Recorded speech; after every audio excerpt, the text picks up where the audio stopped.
जी हाँ दोस्तों, deputy CM Ajit Pawar के प्लेन क्रैश में मौत का चौंकाने वाला सच।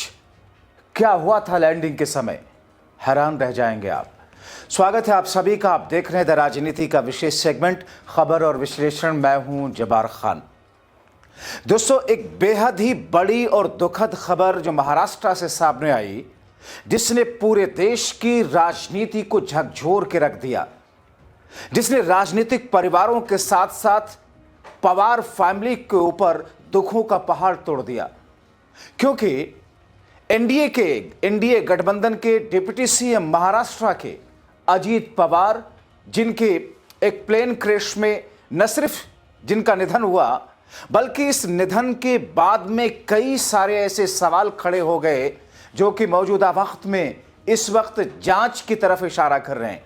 मैं उस पर आऊंगा दोस्तों, मगर महाराष्ट्र के डिप्टी सीएम अजीत पवार के निधन के बाद में जिस तरीके से स्थिति इस वक्त उत्पन्न है, उसमें बहुत सारी चीजें, बहुत सारे सवाल मुहबाए हुए खड़े हैं।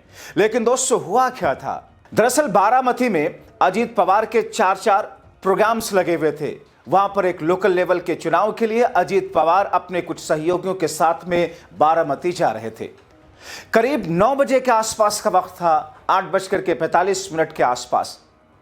जैसे ही उनका ये प्राइवेट प्लेन लैंड करने वाला था, उससे पहले ही कुछ ऐसी स्थितियां हुई जिसमें उनका प्लेन क्रैश हो गया। और इत्तफाक ये देखिए, जितने लोग उसमें सवार थे सबका निधन हो गया, सबकी मौत हो गई।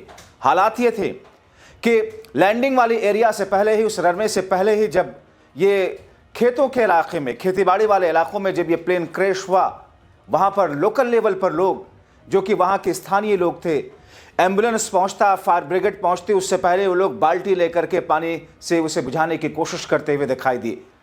दोस्तों, यह हादसा जो कि दुखों का पहाड़ पवार फैमिली के लिए लेकर के आया है, मगर पूरी देश की राजनीति में एक तरीके से शोक की लहर दौड़ा गया। 66 वर्ष के अजीत पवार 8:45 बारामती एयरपोर्ट पर लैंडिंग के दौरान चार्टर्ड प्लेन क्रैश हुआ। अजीत पवार के सुरक्षाकर्मी भी थे, उसमें 2 पायलट थे, एक महिला को मेंबर समेत 5 लोगों की जाने गई। महाराष्ट्र पंचायत चुनाव के लिए जनसभा को संबोधित करने बारामती जा रहे थे। महाराष्ट्र एविएशन डिपार्टमेंट के मुताबिक विमान बारामती एयरपोर्ट पर लैंडिंग के लिए अप्रोच कर रहा था। पहली बार में पायलट को रनवे साफ दिखाई नहीं दिया। विमान को दोबारा ऊंचाई पर ले जाया गया। रिपोर्ट के मुताबिक उस समय विजिबिलिटी करीब 2000 मीटर थी। पहली कोशिश नाकाम रहने के बाद बारामती के रनवे नंबर 11 पर दोबारा लैंडिंग की कोशिश की गई। इसी दौरान विमान रनवे से फिसलकर क्रैश हो गया और इसके तुरंत बाद उसमें आग लग गई। यह भी जानकारी मिली कि लैंडिंग के दौरान पायलट ने कोई इमरजेंसी सिग्नल नहीं दिया, उसने मेड कॉल भी नहीं किया। अब सवाल यह है कि मेड कॉल क्यों नहीं की गई? क्या उस वक्त जो पायलट था, पायलट पहले इन तमाम स्थितियों से हताश हो चुका था, या फिर पायलट के साथ कुछ ऐसी घटना घट चुकी थी, या फिर पायलट वाकई कुछ ऐसा उसको दिल का दौरा पड़ा, या कुछ ऐसी स्थितियां हुई जिसमें वो मेड कॉल भी नहीं कर सका, या वक्त नहीं हो सका? घटना के समय बारामती के फ्लाइंग क्लब में कोई विमान उड़ान पर नहीं था। हादसे के समय अजीत पवार के चाचा शरद पवार मुंबई और सुप्रिया सुले दिल्ली में थे, क्योंकि संसद का सत्र आज ही से शुरू हो रहा था। संसद के सत्र को छोड़ करके वो उस जगह पहुंची। जानकारी मिलते ही सुप्रिया सुले बारामती के लिए रवाना हुए। कई रिश्तेदार, राजनीतिक समर्थक और उनके मुंबई आवास के लिए रवाना हुए। ये तो उस वक्त की तस्वीरें। दोस्तों, जिन जिन लोगों की जाने गई हैं, आइए उनके नाम आपको बता देते हैं। 5 लोग मारे गए। नंबर 1 अजीत पवार, महाराष्ट्र के उप मुख्यमंत्री। HC विदुप जाधव, अजीत पवार के निजी सुरक्षा अधिकारी।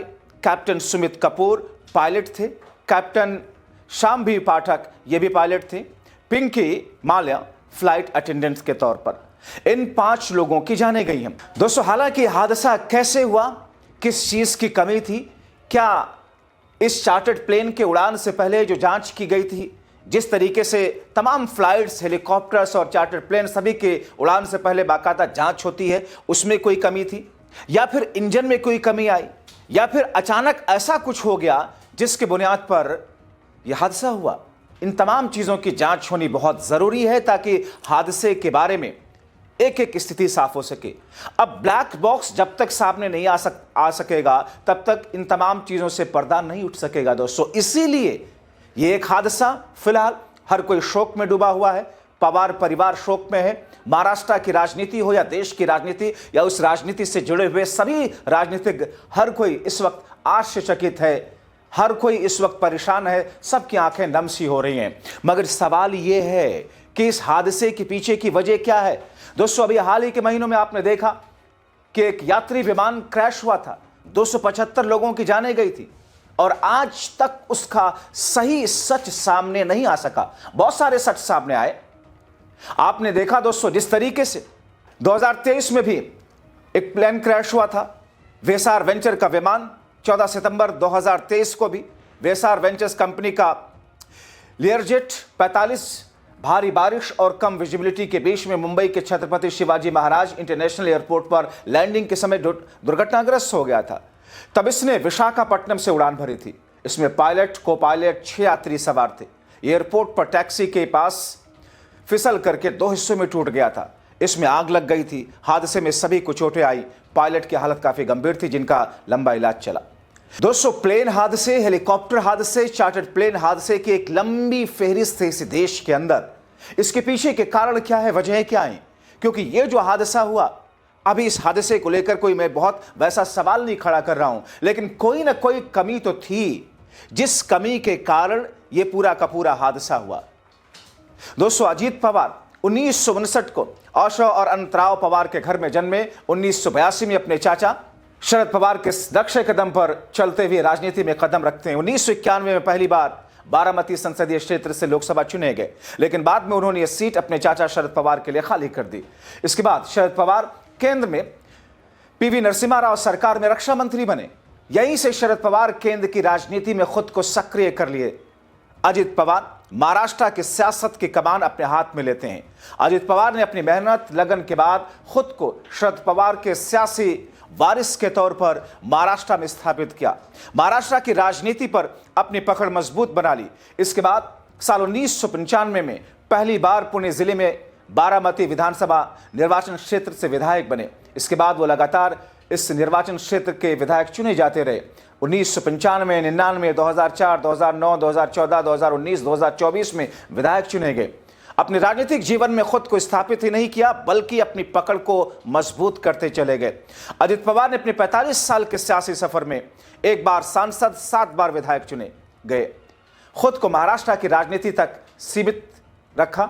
सरकार में रहते हुए उन्होंने कई महत्वपूर्ण मंत्री पद संभालने का उनको तजर्बा रहा। राज्य सरकार में कृषि, ऊर्जा, योजना राज्य मंत्री के रूप में काम किया।